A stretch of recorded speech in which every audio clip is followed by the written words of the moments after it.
Now we discuss about the few important numericals based on de Broglie hypothesis. Few important numericals. The first numerical, an electron and a proton, electron and photon each have a wavelength 1 nanometer. Find their momenta, the energy of the photon and kinetic energy of the electron, while Planck's constant is given 6.6 10 to the minus 34 joule seconds.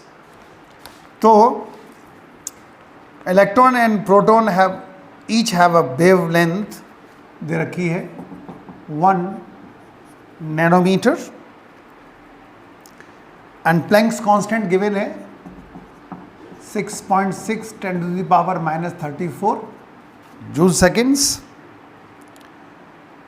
और हमें calculate करना है their momenta, electron और photon का momenta. आपको पता है P equals to H upon lambda हो जाएगा, तो lambda equals to H upon P होता है. 6.6 10 to the power minus 34 10 to the power minus 9. So 6.6 10 to the power minus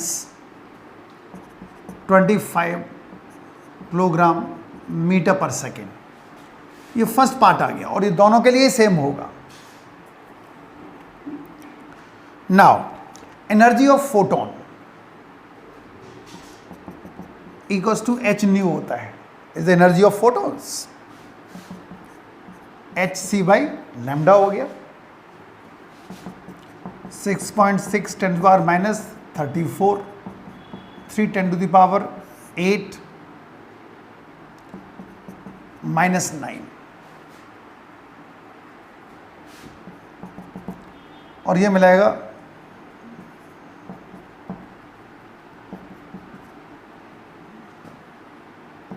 minus 17 joule.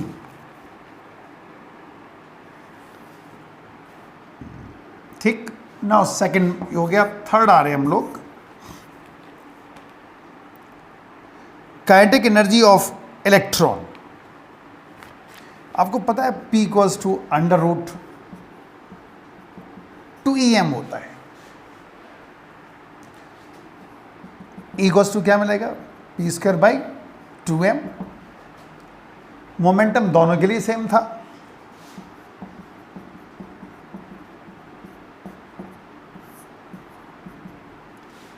Electron के लिए है तो मास ऑफ इलेक्ट्रॉन यूज करना पड़ेगा.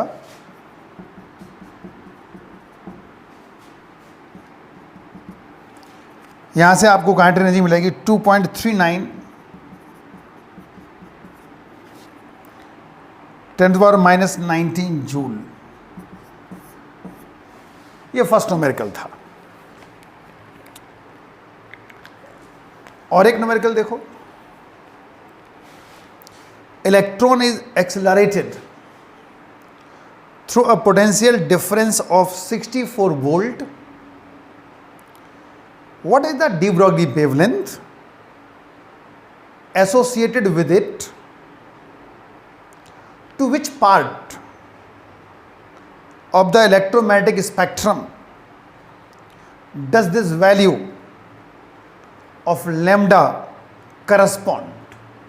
ये क्वेश्चन है. दो कैसे करेंगे उस न्यूमेरिकल को.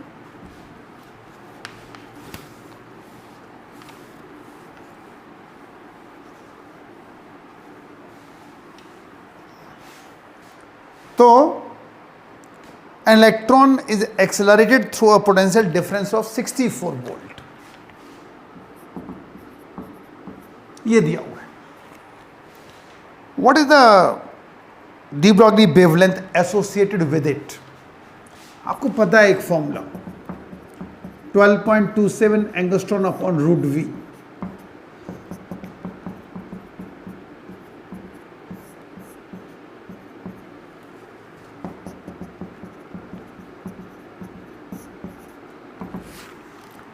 और इसको सॉल्व करेंगे तो आएगा 1.53 और इलेक्ट्रोमैग्नेटिक स्पेक्ट्रम में ये वैल्यू जो है वो एक्सरेज के लिए हुआ करती है, एक्सरेज, तो आपको एक्सरे मिलेगी। ठीक, एक और न्यूमेरिकल देखो, X-rays of wavelength lambda fall on photosensitive surface emitting electrons, assuming that the work function of the surface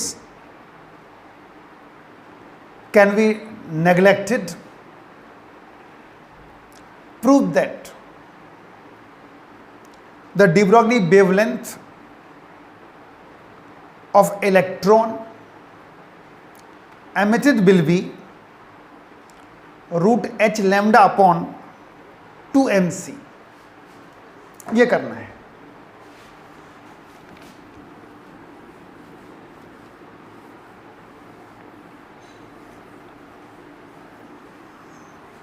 तो कैसे करेंगे इसको?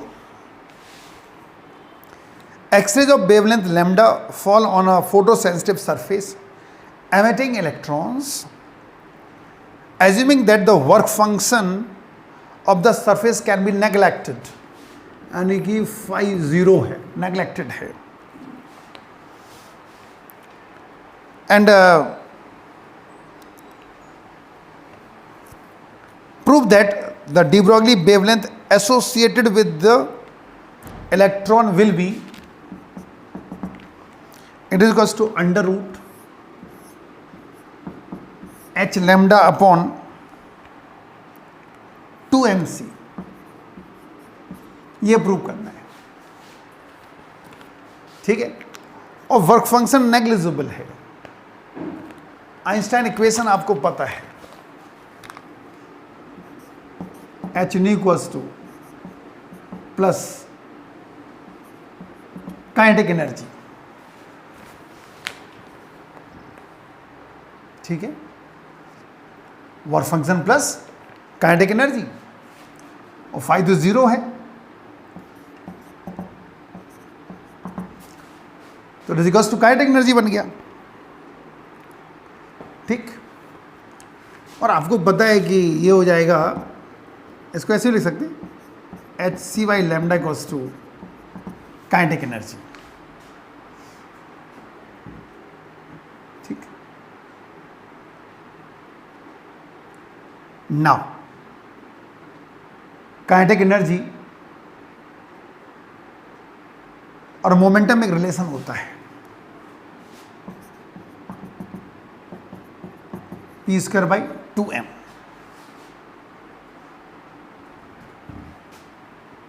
तो यहां लिख सकते हैं हम लोग p² बाई 2m।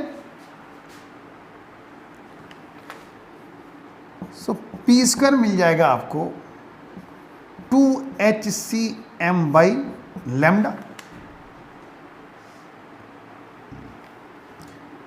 p मिलेगा यहां से under root 2hcm by lambda.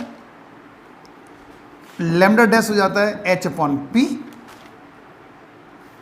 इस p की वैल्यू लगा दो,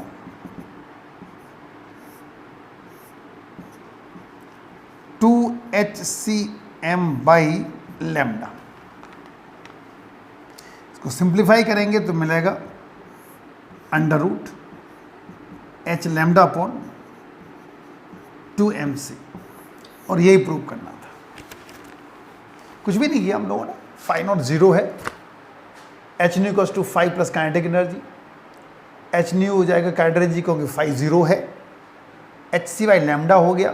kinetic energy p² by 2m होता है, p² ये आ गया, p ये आ गया, लैम्डा डैश हो जाएगा h अपॉन p की वैल्यू लगा दो, तो लैम्डा डैश मिलेगा under root h lambda upon 2mc। ठीक है, तो ये न्यूमेरिकल बनेगा जाके। और देखो, a proton and an alpha particle are accelerated through the same potential which one of the two has greater value of de Broglie wavelength and less kinetic energy? Justify your answer. दोबारा सुनो question.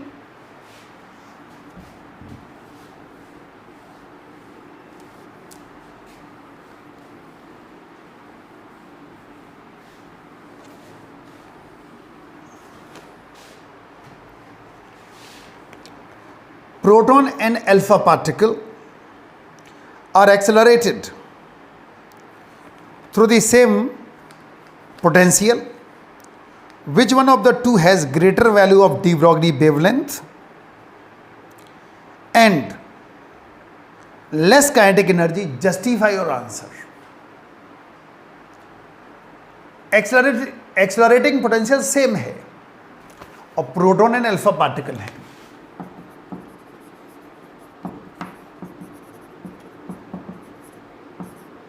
ये दो है. आपको पता है lambda goes to h upon under root 2e/m था. Suppose ये प्रोटॉन के लिए हो गया, तो जरा अल्फा पार्टिकल के लिए देखते हैं. चार्ज 2 टाइम्स होता है, मास 4 टाइम्स होता है.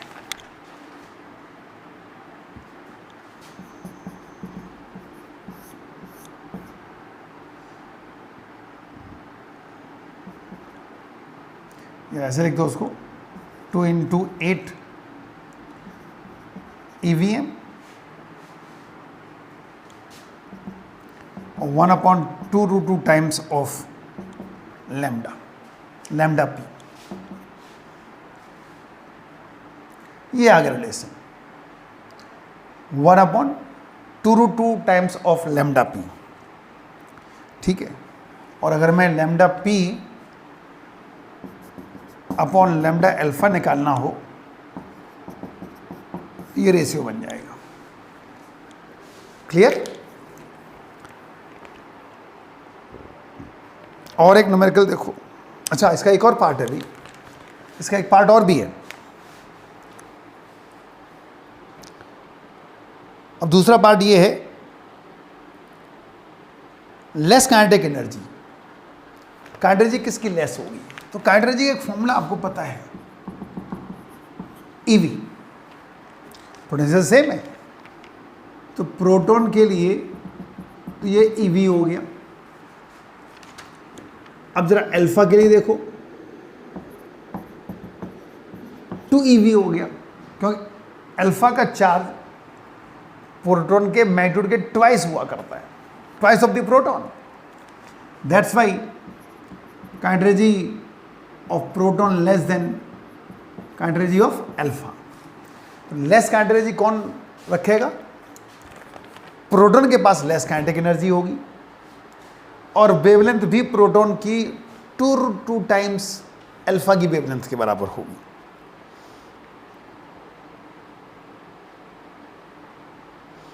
और एक न्यूमेरिकल देखो.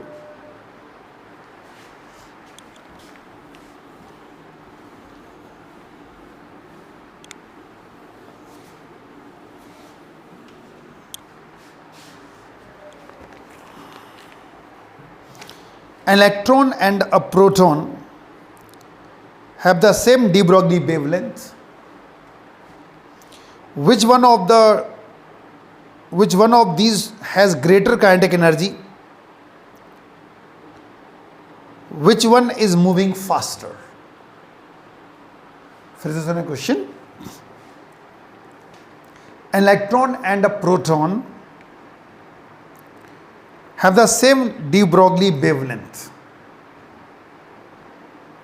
Which one of these has greater या higher kinetic energy? Which one is moving faster? तो दो कैसे करेंगे उसको? Electron and proton has the same de Broglie wavelength. It is equals to E. ठीक.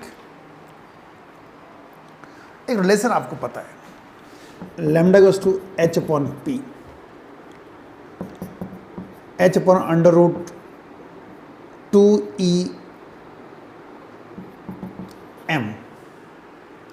अगर हम इसको प्रोटॉन के लिए लेके चलें तो ये प्रोटॉन के लिए हो गया, इलेक्ट्रॉन के लिए जाएगा h/√2e और आपको पता है कि mass of the proton very very greater than mass of electron.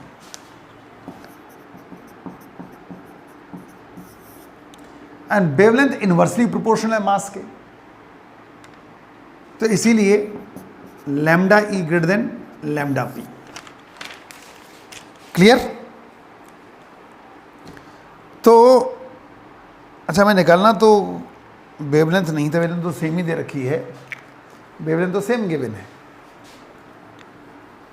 Wavelength same given है, ठीक है। और हमें अब एनर्जी निकालनी है।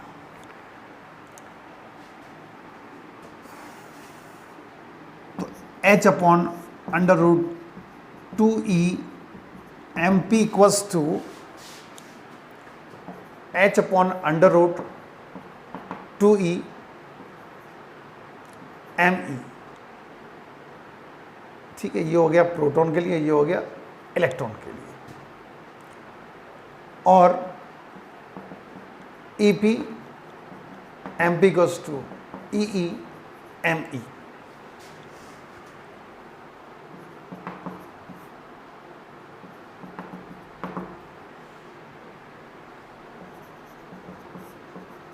ये बन जाएगा। और आपको पता है कि मास बहुत बड़ा है तो ये ग्रेटर देन 1 होगी, इसका मतलब EE greater than EP। Now अब पूछा जा रहा है किसकी स्पीड ज्यादा होगी।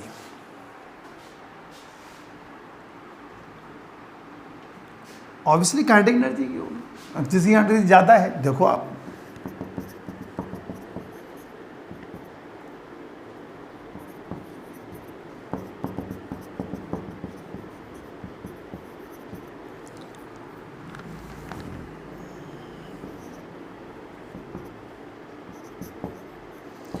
VE/VP मिलेगा √, इसको डिवाइड कर दो, ठीक है।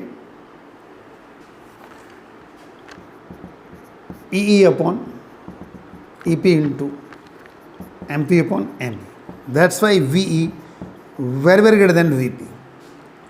तो electron move faster than the proton.